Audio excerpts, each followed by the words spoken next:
إن الحمد لله نحمده ونستعينه ونستغفره ونعوذ بالله من شرور أنفسنا ومن سيئات أعمالنا من يهده الله فلا مضل له ومن يضلله فلا هادي له وأشهد أن لا إله إلا الله وحده لا شريك له وأشهد أن محمدا صلى الله عليه وسلم عبده ورسوله يا أيها الذين آمنوا اتقوا الله حق تقاته ولا تموتن إلا وأنتم مسلمون يا أيها الناس اتقوا ربكم الذي خلقكم من نفس واحدة وخلق منها زوجها وبث منهما رجالا كثيرا ونساء واتقوا الله الذي تساءلون به والأرحام إن الله كان عليكم رقيبا يا أيها الذين آمنوا اتقوا الله وقولوا قولا سديدا يصلح لكم أعمالكم ويغفر لكم ذنوبكم ومن يطع الله ورسوله فقد فاز فوزا عظيما ألا إن أصدق الكلام كلام الله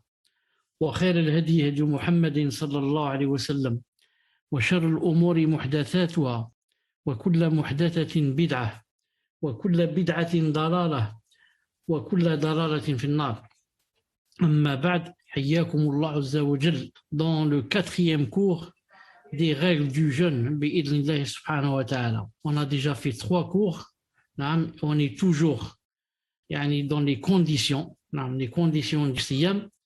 Et Inch'Allah Azza wa Jal, aujourd'hui on va les terminer bi'idhnillah subhanahu wa ta'ala. Donc on va y voir la date et on commence bi'idhnillah subhanahu wa ta'ala. Donc aujourd'hui c'est dimanche 29 Sha'ban 1442 de l'Hégire, soit le 11 avril 2021 bi'idhnillah subhanahu wa ta'ala. Donc, ce qu'il faut retenir, Inch'Allah Ta'ala, du cours précédent. Tfaddal Samir. Bismillah, walhamdulillah, wassalatu wassalam, ala rasulillah. Le jeûne obligatoire est de 3 catégories. A. Le jeûne dont l'obligation dépend du temps, le mois de Ramadan. B. Le jeûne dont l'obligation dépend d'une cause, le jeûne des expiations. C. Le jeûne dont l'obligation dépend de la personne elle-même, le jeûne du vœu. Donc, le jeûne obligatoire est de 3 catégories. A, B, C. A, le jeûne dont l'obligation dépend du temps, comme par exemple le jeûne du Ramadan, il dépend seulement du Ramadan. Non, c'est quand c'est Ramadan qu'on jeûne, c'est obligatoire de jeûner. B, le jeûne dont l'obligation dépend d'une cause, comme le jeûne des expiations. Non, et c'est le jeûne dont l'obligation dépend de la personne elle-même, comme le jeûne du nadr, c'est-à-dire du vœu. C'est la personne qui a rendu ce jeûne obligatoire pour elle, parce qu'elle a fait un vœu. Pour que le jeûne de Ramadan soit obligatoire, il faut que la personne soit, premièrement, musulmane, deuxièmement, pubère, troisièmement, dotée de raison.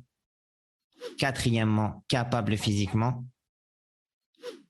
Cinquièmement, il faut qu'elle soit résidente. Sixièmement, exempt de tout empêchement.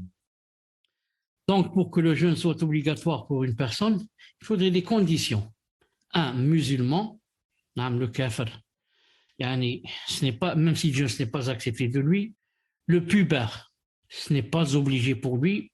Si jeûne, alhamdoulilah, c'est accepté, mais ce n'est pas obligé. Doté de raison, le fou, ce n'est pas obligé pour lui de jeûner, et si jeûne, ce n'est pas accepté. Capable physiquement, celui qui, par exemple, malade, il ne peut pas jeûner, il rattrape après, ce n'est pas obligatoire pour lui de jeûner. Résident, celui qui est en voyage, ce n'est pas obligé de jeûner pour lui, sauf s'il veut. Sinon, il mange et il rattrape. Exempt de tout empêchement, comme la femme, par exemple, qui a des menstrues, ce n'est pas valide pour elle de jeûner bi'idhnillah ta'ala. La première condition, l'islam. Son contraire est la mécréance. Ainsi, le mécréant n'est pas tenu de jeûner et son jeûne n'est pas valide. Vous avez vu qu'on a cité qu'il y a 6 conditions pour que le jeûne soit obligé pour la personne. La première, on a dit il faut que cette personne soit un musulman. Donc la première condition, c'est l'islam. Et son contraire, c'est la mécréance. Ainsi, le mécréant n'est pas tenu de jeûner, son jeûne n'est pas valide, même s'il jeûne. La deuxième condition, La puberté. Le jeûne n'est pas obligatoire à l'enfant jusqu'à ce qu'il atteigne la puberté. Naam. Quand l'enfant n'est pas encore pubère, ce n'est pas obligatoire pour lui de jeûner. S'il ne jeûne pas, il n'a pas de ism, il n'a pas de péché bi'idnillah. Toutefois, il est bien de lui recommander de jeûner pour qu'il s'y habitue. On a cité la fois passée le hadith qui a dit que on prenait nos enfants avec nous à la mosquée, on leur fabriquait des jouets avec de la laine. Quand ils pleuraient de faim, bien sûr, on leur donnait le jouet de laine pour jouer avec, juste pour qu'ils oublient jusqu'à ce que le soleil se couche. On prend de cela que c'est bien de pousser l'enfant qui n'est pas pubère, de le pousser à jeûner, à condition que ça ne lui fasse pas trop mal, bien sûr, et que même s'il pleure, ce n'est pas grave, on lui donne un jouet ou là, et comme ça, pour qu'il s'y habitue, La puberté survient par l'une de 3 choses pour le garçon et l'une de 4 choses pour la fille, selon ce qui suit. Pour qu'on dise que quelqu'un est pubère, on voit. Si c'est un garçon, l'une des 3 choses, confirme cela. Si c'est une fille, l'une de 4 choses, suivant ce qui suit. La première chose, l'éjaculation dans le sommeil ou l'éveil. Si quelqu'un ou l'enfant a fait éjaculation dans le sommeil ou l'éveil, ça veut dire qu'il est pubère. La deuxième chose, la poussée des poils. Il s'agit des poils rêches qui poussent autour de la partie génitale de l'homme et de la femme.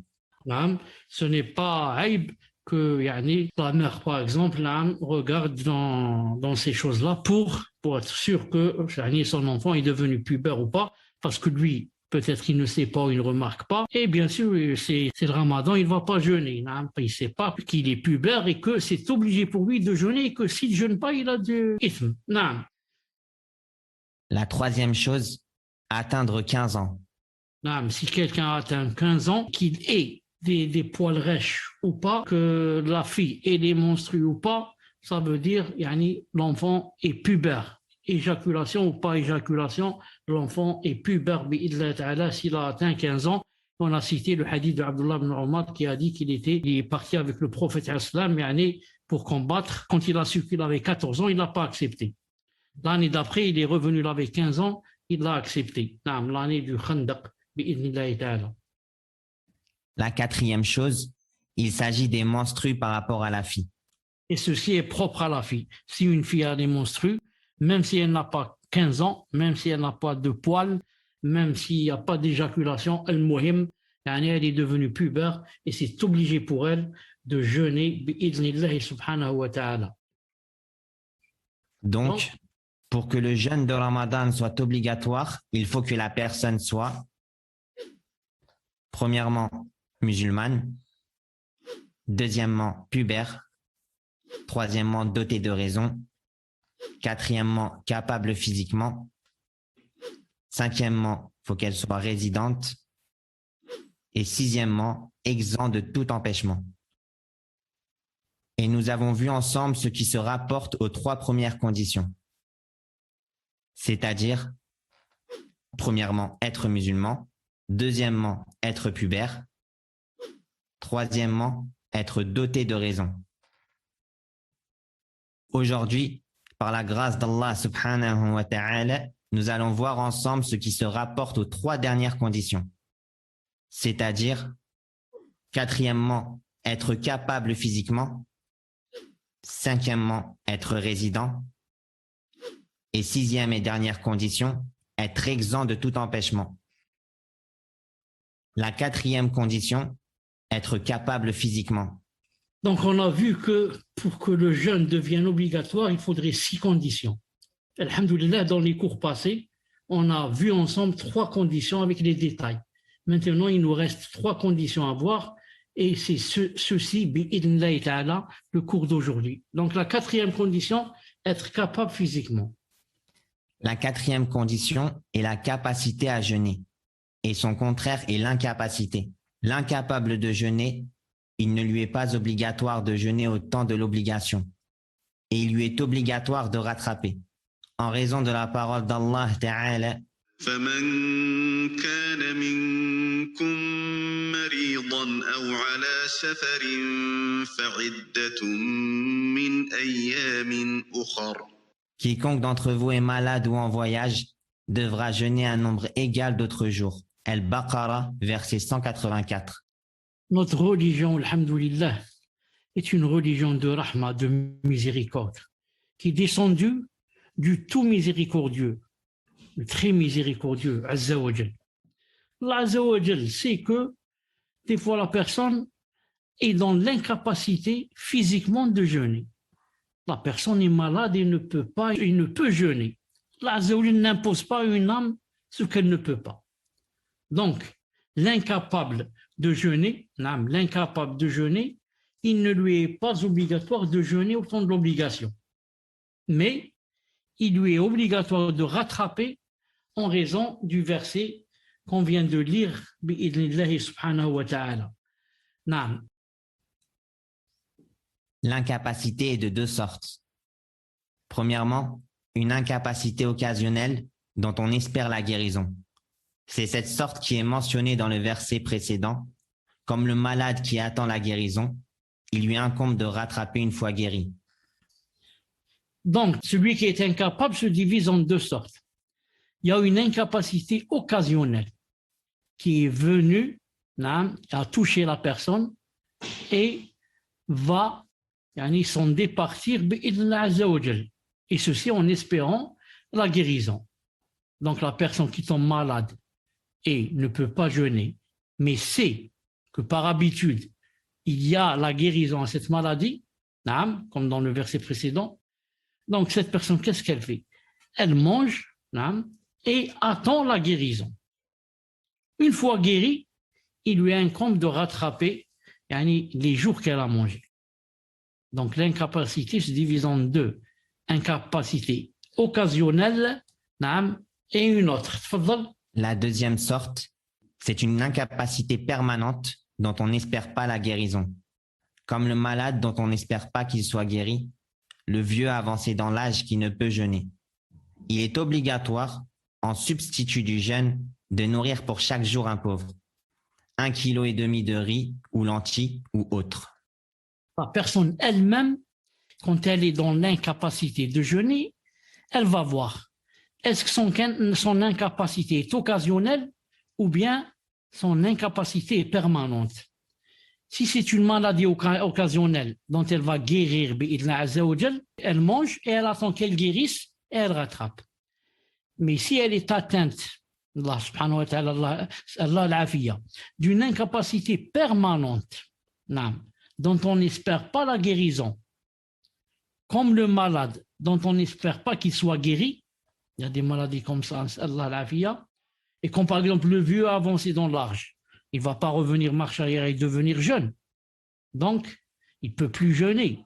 Il a 80, 90 ans, il ne peut plus jeûner. Donc, qu'est-ce qu'il doit faire? Ceux qui sont dans une incapacité permanente, pour eux, il est obligatoire, en substitut du jeûne, pour avoir mangé et ne pas jeûner, de nourrir pour chaque jour un pauvre. Comment le nourrir? Il y a 2 ou 3 façons. La façon la plus simple, c'est d'acheter 1,5 kg de riz ou de lentilles ou de semoule ou de dattes et on la donne d'après il y a des jours. Si on a mangé 10 jours, ça fait 1,5 kg multiplié par 10, ça fait 15 kg. Si on a mangé 20 jours, 1,5 kg multiplié par 20 et comme ça. Ou bien, ça c'est la première sorte. La deuxième sorte, on prépare à manger à la maison et on invite des personnes. Si on a mangé par exemple 5 jours, il faut que 5 personnes viennent manger. C'est pas obligé que ce soit à la fois. Aujourd'hui un, demain un, dans 3 jours un autre, et c'est pas obligé que ce soit aussi pendant le Ramadan. Donc ça c'est la deuxième sorte.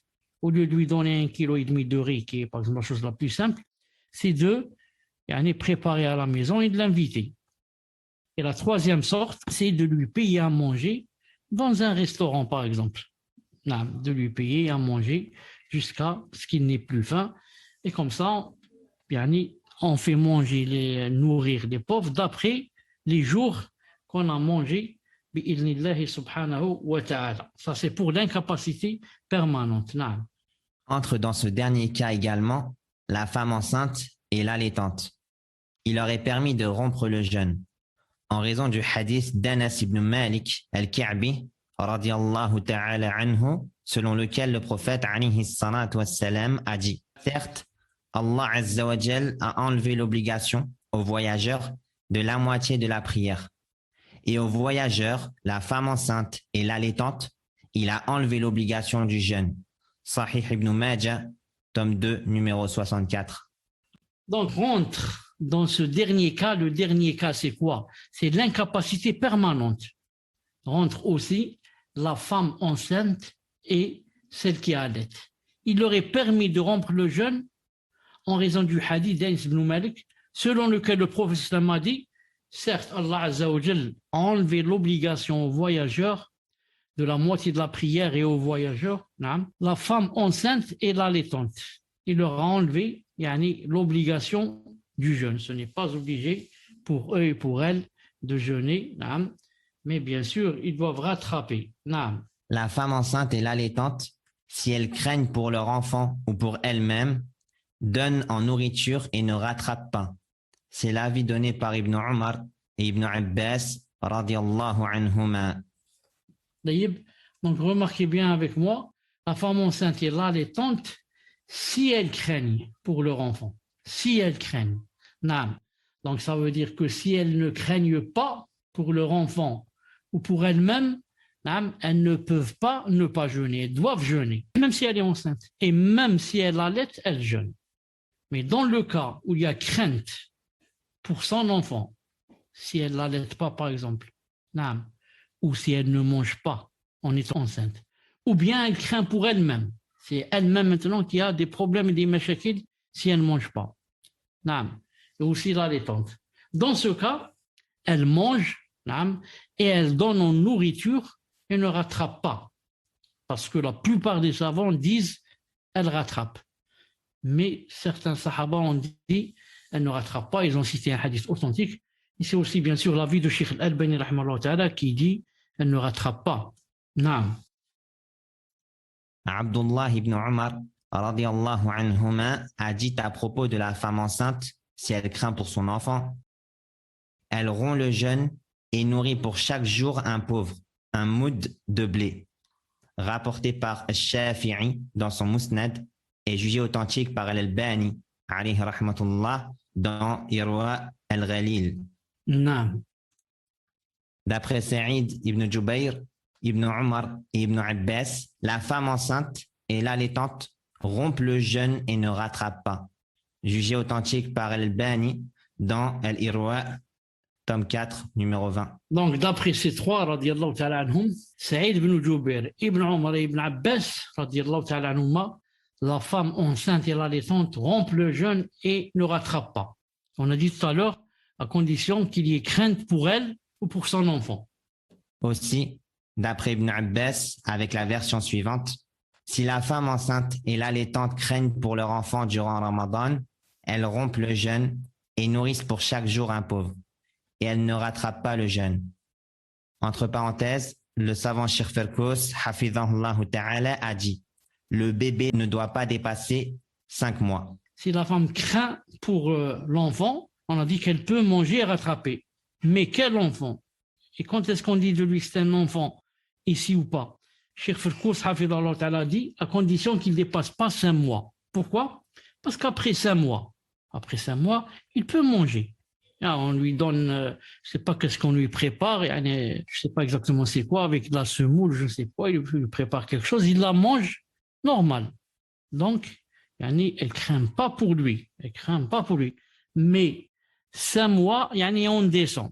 3 mois, 4 mois, 2 mois, là, vraiment, il a besoin de son lait. Il ne peut pas se passer du lait de sa mère. Là, elle peut manger si elle a peur pour lui et rattraper bi'idhnillah azza wa jal. Comment rattraper le jeûne du mort? En fait, celui qui meurt et à qui il incombait un jeûne ne sort pas de l'une des 3 catégories suivantes. Premièrement, qu'il meurt alors qu'il lui incombait un vœu, Celui-là, ses héritiers doivent jeûner à sa place. C'est la seule parole chez tous les savants.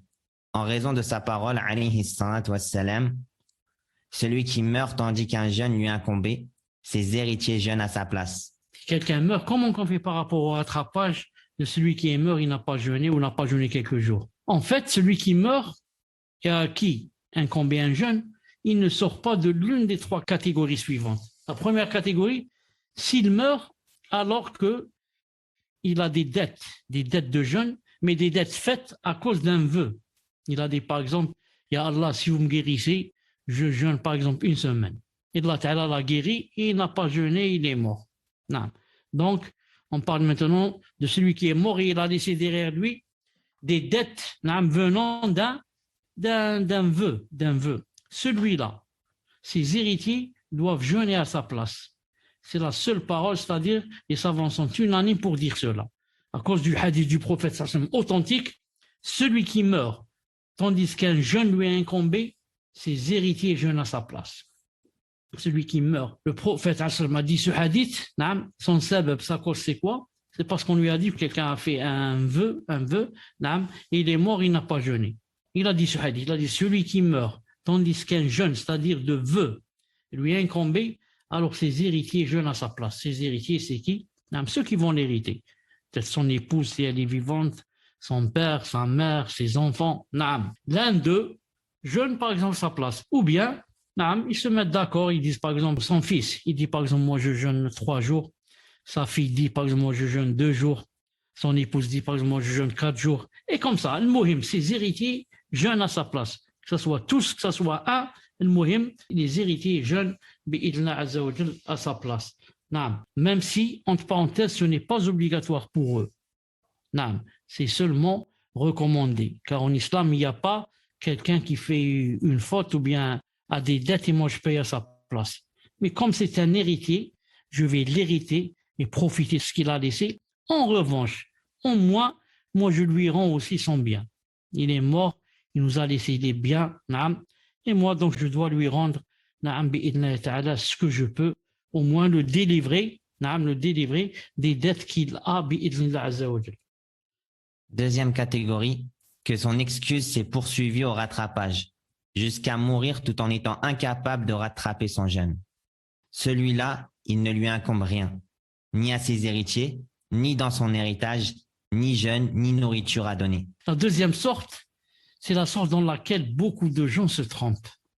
C'est le cas où quelqu'un meurt, il avait des dettes, pas de vœux pieux, des dettes. Par exemple, il n'a pas jeûné, il était malade ou là, mais sa maladie, par exemple, s'est étendue sans qu'il n'ait pu rattraper, jusqu'à mourir tout en étant incapable de rattraper son jeûne. Quelqu'un qui était malade, par exemple, pendant le ramadan ou avant, et sa maladie est restée avec lui pendant le ramadan, donc il n'a pas jeûné quelques jours ou bien tout le mois. Ensuite, après le ramadan, il était toujours malade, 15 jours, 1 mois ou 2 mois, toujours malade, et il meurt. Celui-là, beaucoup de gens croient qu'on va rattraper à sa place. On va dire il n'a pas jeûné tout le mois ou alors quelques jours. Et d'autres disent non, on ne peut pas jeûner, mais on va nourrir à sa place. Alors que celui-là, il ne lui incombe rien, ni à ses héritiers, ni dans son héritage, ni jeûne, ni nourriture à donner. Pourquoi? La raison est très simple. Celui qui lui a donné la maladie, c'est Allah subhanahu wa ta'ala.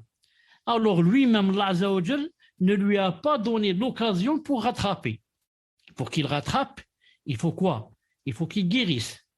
Et lui, il est mort comme ça, malade, sans avoir l'occasion de rattraper. C'est pour ça qu'on ne va pas jeûner à sa place, on ne va pas nourrir à sa place. Quand est-ce qu'on aurait jeûné à sa place ou nourri à sa place? Si, après que le ramadan soit terminé, Allah azza wa jal l'a guéri. 1 mois après, ou là, juste après le ramadan, ou là, 6 mois après, le Muhim Allah Ta'ala l'a guéri. Et quand il l'a guéri, Allah azza wa jal, qu'est-ce qu'il doit faire? Il doit rattraper. Ça. Sauf si sa maladie est permanente, il doit nourrir. D'accord. Mais celui-là, maintenant, en étant guéri, subhanallah al-azim, il n'a pas jeûné. Et il est mort. Donc Allah Ta'ala lui a donné l'occasion de rattraper. Et il n'a pas rattrapé. Et celui-là, qu'est-ce qu'on fait? C'est celui-là qu'on va jeûner à sa place.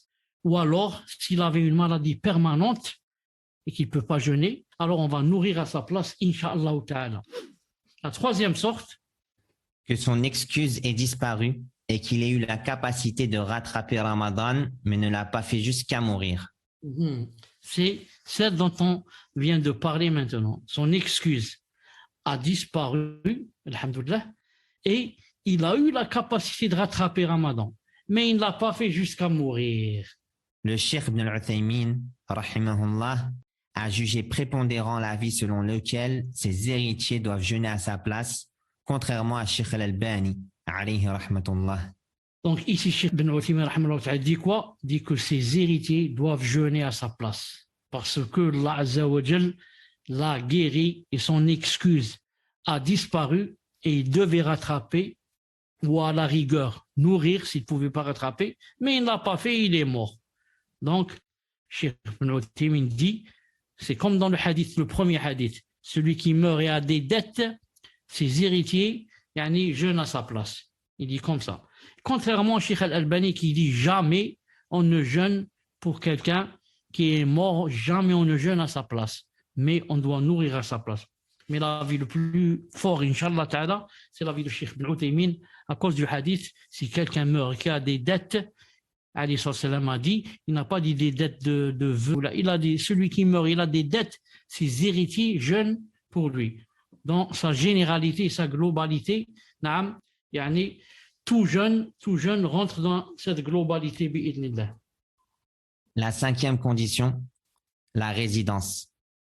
Il n'est pas obligatoire de jeûner durant Ramadan pour le voyageur et il lui incombe de rattraper en raison de la parole d'Allah Ta'ala. فمن كان منكم مريضا أو على سفر فعدة من أيام أخر. Quiconque d'entre vous est malade ou en voyage devra jeûner un nombre égal d'autres jours. Al-Baqarah, verset 184. D'après la plupart des savants, que ce verset veut dire, c'est-à-dire qu'il y a quelque chose de latent, de caché. C'est quoi?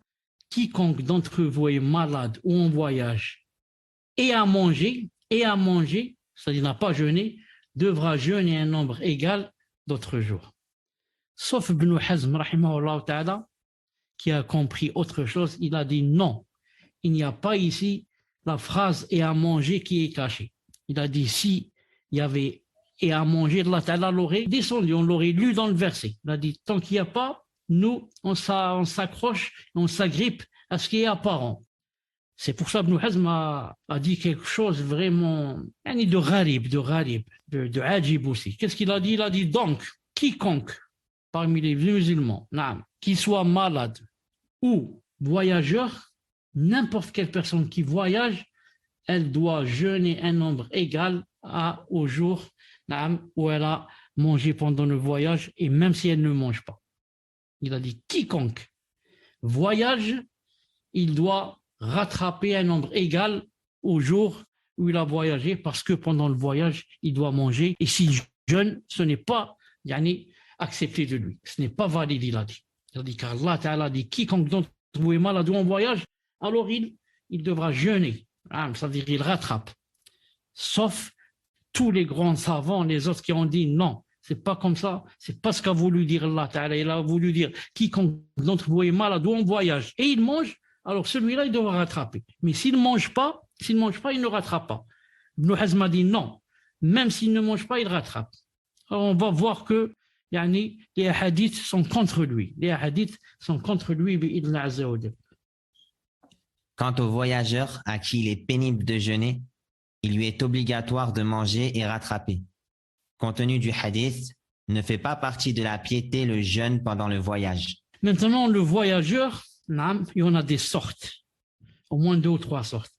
La première sorte, c'est le voyageur à qui il est difficile de jeûner. Qu'est-ce que c'est écrit? Difficile, je ne vois pas, il y a quelqu'un qui a levé la main. Qu'est-ce que c'est écrit? Il est pénible de jeûner. Pénible. Quant au voyageur à qui il est pénible de jeûner, celui-là, il lui est obligatoire de manger, de rattraper. Obligatoire. Pourquoi obligatoire? À cause du hadith, naam. Qu'a dit le hadith? Lis-le. Ne fait pas partie de la piété le jeûne pendant le voyage. Ne fait pas partie de la piété le jeûne pendant le voyage. C'est un hadith authentique.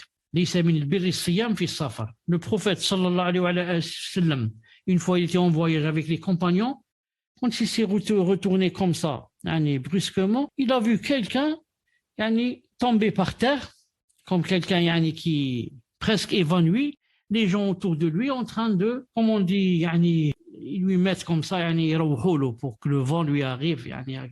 Comme quand on a un éventail pareil. Voilà, comme avec l'éventail, comme ça. Il a dit, qu'est-ce qu'il a celui-là? Ils lui ont dit, il a des difficultés, il a jeûné, il a des difficultés. Alors il a dit, sallallahu alayhi wa sallam, ne rentre pas dans la piété, le jeûne pendant le voyage. Alors certains vont croire et prendre le hadith comme ça, par son apparence. Ils vont dire, c'est interdit de jeûner pendant le voyage.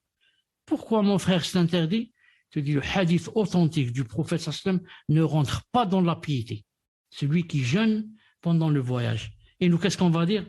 On va dire, mais n'oublie pas que ce hadith est descendu à cause d'une cause, a été dit à cause d'une cause. Quelle est la cause? C'est que le prophète sallallahu alayhi wa sallam a vu quelqu'un, comme j'avais dit, presque évanoui, ou alors qui s'évanouissait et se réveillait. Naam. Il a dit, pourquoi? Ils ont dit, il a jeûné. Alors il a dit, ça ne rentre pas dans la piété, le jeûne pendant le voyage, ça veut dire, ça ne rentre pas dans la piété, le jeûne pendant le voyage pour quelqu'un qui est dans le cas de cette personne comme ça, qui a très mal et qui s'évanouit, mais qui veut jeûner. Non. Il a dit, c'est pour le voyageur à qui il est pénible de jeûner. On a dit, il est obligatoire qu'il mange. Muslim a rapporté, numéro 1114, d'après Jabir ibn Abdillah, radiyallahu anhuma, que le messager d'Allah, alayhi salatu wassalam, sortit l'année de la conquête vers la Mecque durant Ramadan. Il jeûna jusqu'à atteindre Qura' el-Ramim, un lieu situé entre la Mecque et Médine. Non. On lui dit, certes, il est devenu pénible aux gens de jeûner, et ils observent ce que tu fais. Donc le prophète alayhi salam est sorti une fois, l'année de la conquête, vers la Mecque durant le Ramadan. Et il était en jeûne. Jusqu'à atteindre un endroit entre la Mecque et Médine, les Sahaba lui ont dit, certes, il est devenu pénible aux gens de jeûner. C'est difficile, on s'efforce pour jeûner. Et les gens sont en train d'observer ce que tu fais. Qu'est-ce que tu leur recommandes? C'est quoi la solution? Il ordonna qu'on lui amène un bol d'eau après le Asr.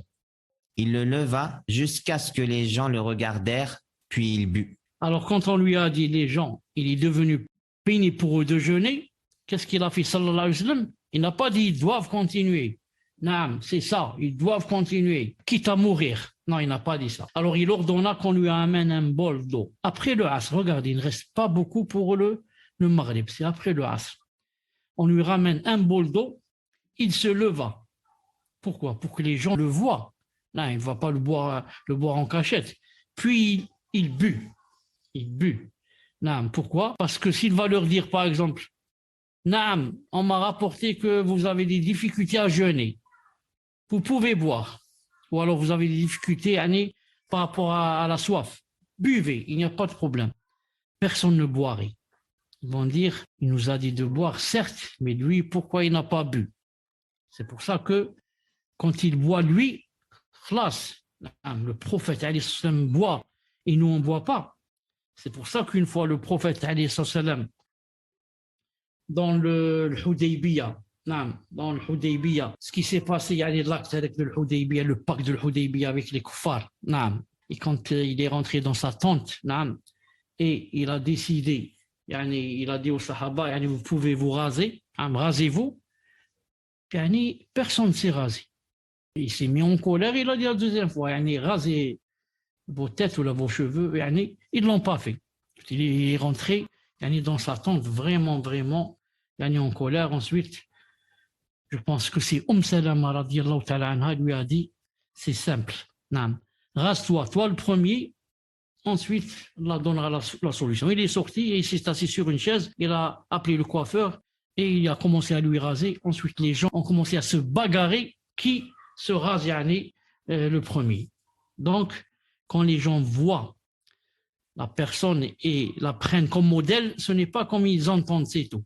Mais ils voient, lui, il est en train de se raser, lui, il est en train de boire ici. C'est pour ça qu'il a été rapporté dans les livres, dans Majmou' al-Fatawa de Cheikh Islam Taymiyyah, quand il a demandé aux gens, en son temps, aux guerriers, de combattre les Tatars. Et quand ils sont partis combattre les Tatars, il est arrivé un moment où il a senti que vraiment ils avaient besoin de manger, qu'ils étaient faibles. Qu'est-ce qu'il a fait? Il a pris un morceau de pain et il a commencé à manger chez Islam Taymiyyah pendant le Ramadan. Il mange et il marche comme ça entre les rangs pour que tout le monde le voit. Je suis en train de manger, je suis en train de mâcher le pain et de l'avaler. S'il va leur dire vous êtes faible ou alors on est faible, on ne peut pas combattre ces kuffars, il vaut mieux manger pour, Inch'Allah Ta'ala, être fort et les combattre. Tous vont dire non, c'est pas possible, on est pendant le Ramadan, on n'est pas malades pour aller manger. Mais quand il le voit, lui en train de manger, lui, Cheikh l'Islam, le grand savant, si c'était haram, il n'aurait pas mangé, peut-être qu'il aurait dit, mais il n'aurait pas mangé. Mais tant qu'ils l'ont vu manger, le modèle, pour que vous sachiez c'est quoi le modèle. Ici, le prophète, quand on lui rapporta qu'ils avaient des difficultés à continuer le siyam, il a pris un bol d'eau et il l'a bu devant tout le monde. On lui dit, après cela, certaines personnes jeûnent encore. Il répondit alors, ceux-là sont les pécheurs, ceux-là sont les pécheurs. Hadith authentique rapporté par Muslim. Après avoir bu, sallallahu alayhi wa sallam, on lui a dit, certaines personnes jeûnent encore. Il y en a encore qui continuent à jeûner, qui n'ont pas voulu manger ou alors boire. Qu'est-ce qu'il a dit, sallallahu alayhi wa sallam? Ceux-là sont les pécheurs, ceux-là sont les pécheurs. Et pourtant, ils ne veulent que le visage d'Allah subhanahu wa ta'ala. Pourquoi ils n'ont pas bu? Parce qu'ils veulent continuer le jeûne. Ils veulent ravir Allah subhanahu wa ta'ala. Mais quand le prophète sallallahu alayhi wa sallam est lui qui peut jeûner jour et nuit, à cause de toi, va boire pour te faciliter les choses, et toi maintenant tu renverses les choses, c'est toi qui ne bois pas, et lui il a bu. Donc toi, dans ton cœur, sans le vouloir, sans que tu le dises, tu sens que tu es mieux que lui, et plus pieux que lui. Et tu as peur de Allah subhanahu wa ta'ala plus que lui. Tu ne veux pas boire. Et tu veux ravir Allah azza wa jalla plus que lui, sallallahu alayhi wa sallam. Et lui, il ne veut pas le ravir, il a bu. Subhanallah al-azim. Il a dit, ceux-là sont les pécheurs. Ceux-là sont les pécheurs. Car les vrais, ceux qui adorent Allah subhanahu wa ta'ala, m'auraient suivi. Ils savent que je suis, moi, le modèle, pas une autre personne. Et que si on veut faire concurrence dans le siyam, personne ne peut jeûner plus que moi. Mais moi, j'ai bu pour vous montrer que vous devez boire.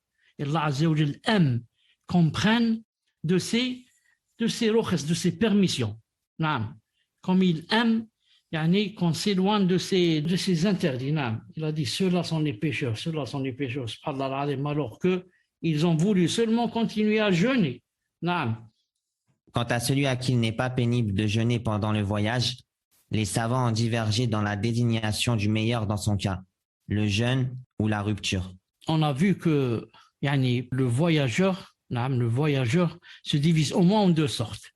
Celui à qui il est pénible de jeûner, celui-là on a dit, il doit manger, il doit manger. Comme a dit Ali sallam, ça ne rentre pas dans la piété le fait de jeûner pendant le voyage.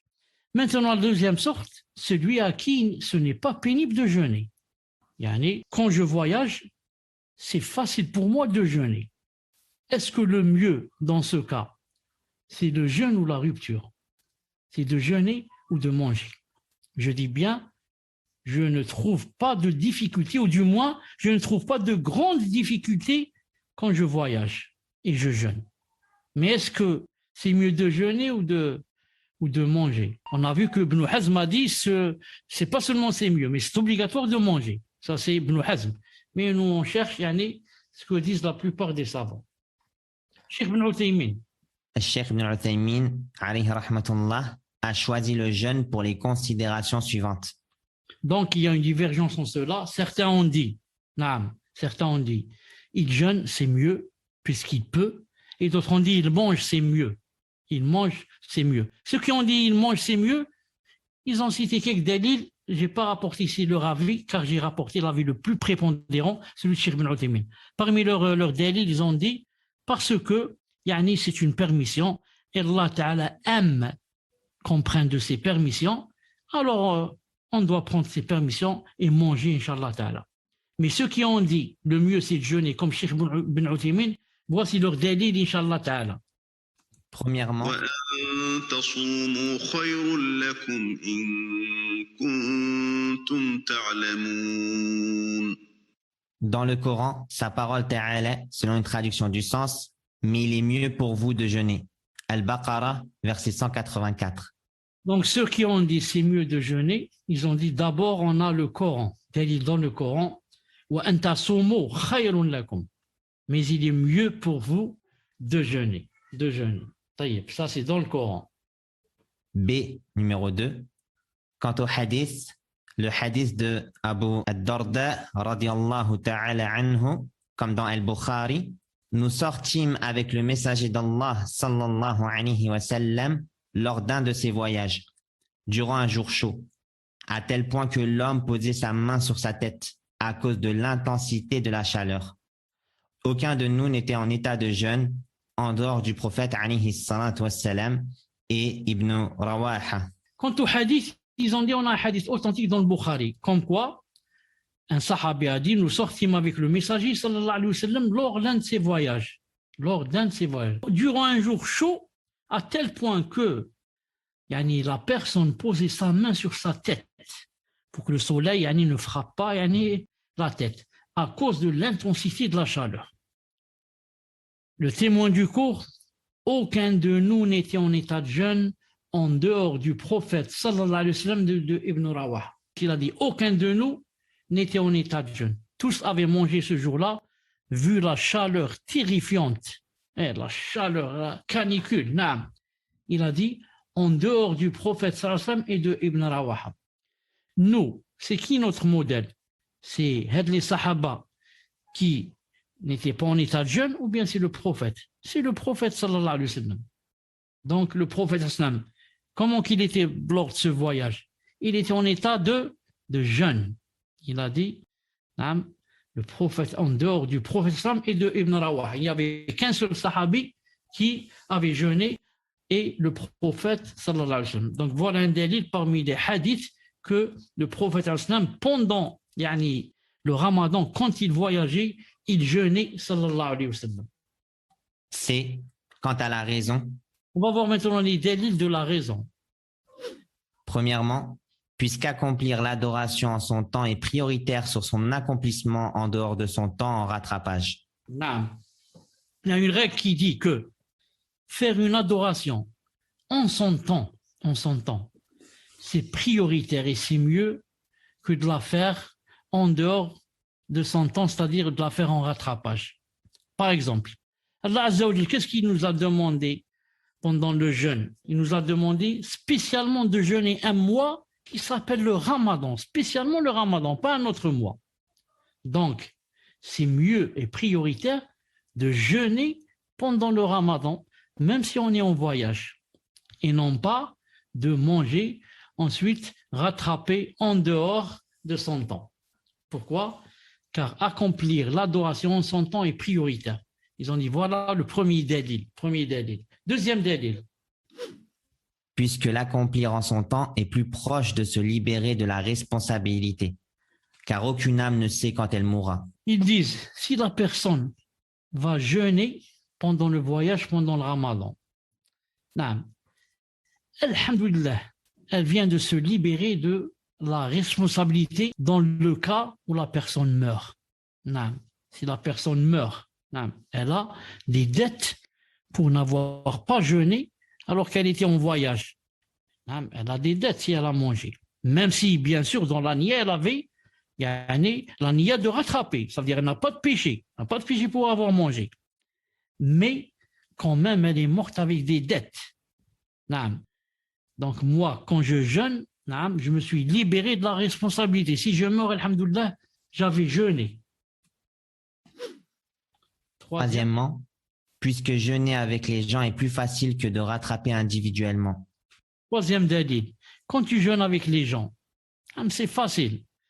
Moi, alhamdoulilah, j'ai jeûné aujourd'hui, mon épouse a jeûné, les enfants ont jeûné, ma mère a jeûné, on est tous ensemble, on est joyeux, on est... Mais si jamais je mange pendant le voyage, ça veut dire ensuite j'ai des jours à rattraper. Si j'ai voyagé un mois, je rattrape un mois. Si c'est 20 jours, 20 jours. Et rattraper individuellement, ce n'est pas facile, car les gens ne vont pas rattraper avec toi. C'est toi qui as mangé, pas eux. Donc, c'est difficile de se trouver parmi les gens de sa famille, tout seul à jeûner. C'est pour ça que celui qui jeûne en voyage, dit alhamdoulilah, moi je n'ai pas de jeûne, je n'ai pas de dette. Naam. La sixième et dernière condition, l'absence des empêchements. Ce sont les menstrues et les lochis pour la femme seulement. Il ne lui est pas obligatoire d'accomplir le jeûne en son temps. Plutôt, il ne lui est pas permis de jeûner alors qu'elle est en état de menstru ou de lochi. En raison de la parole du prophète, alayhi salatu wassalam, comme dans le Bukhari, quand les menstrues l'atteignent, ne délaisse-t-elle pas la prière et le jeûne? Voilà sa déficience dans sa religion. Donc, c'est spécifique aux femmes, ce sont les menstrues et les lochis. Pour la femme seulement, c'est la femme qui a les lochis et les menstrues, pas les hommes. Donc, il ne lui est pas obligatoire d'accomplir le jeûne en son temps, même si c'est interdit. Plutôt, il ne lui est pas permis même pas permis de jeûner alors qu'elle est en état de menstru ou de lochi. Sauf chez les Khawarij. Les Khawarij, ils demandent à la femme de jeûner, même en état de menstru. Les Khawarij d'autrefois, bien sûr. Ils disent que les menstrues ne sont pas un empêchement pour le jeûne. Il a cité le hadith de Bukhari, quand les menstrues l'atteignent, il a dit sallallahu alayhi wa sallam, quand les menstrues atteignent la femme, ne délaisse-t-elle pas la prière et le jeûne? Voilà sa déficience dans sa religion. Quand elle a les menstrues, donc elle délaisse la prière et elle délaisse le jeûne. Donc par rapport à celui qui n'a pas délaissé la prière et qui a jeûné, celle-là, ce qu'elle a fait, c'est un manquement. C'est un manquement et c'est une imperfection, même si elle n'a pas de ithme, elle n'a pas de péché. Mais si on va comparer, on va voir que celle qui a été pure, par exemple, et qui a prié et jeûné, son dîn est plus parfait que celle qui a mangé et n'a pas prié à cause des menstrues, même si elle n'a pas de péché. Bi'idnillahi subhanahu wa ta'ala. Ça, c'est la sixième et dernière condition. Il lui est obligatoire de rattraper après Ramadan, compte tenu de la parole de Aïcha, radiyallahu ta'ala anha, cela nous atteignait, entre parenthèses, les menstrues.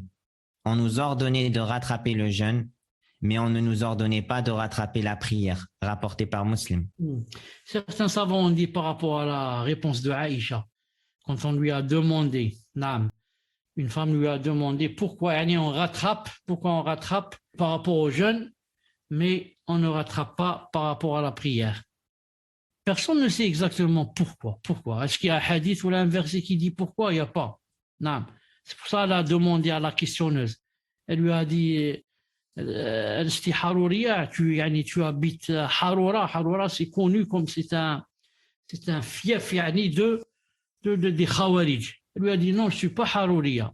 Mais juste, je veux apprendre. Je veux apprendre pourquoi ceci, pourquoi cela. Elle lui a répondu en disant que Al-Muhim, les menstrues nous atteignaient et on nous ordonnait. Allah Azza wa Jalla ou son prophète nous ordonnait de rattraper le jeûne et ne nous ordonnait pas de rattraper la prière. Tu veux connaître la sagesse? Voilà la sagesse. Quand Allah Ta'ala ou son prophète disent une chose, on l'applique et s'ils disent ne faites pas telle ou telle chose, on la délaisse. Voilà la sagesse.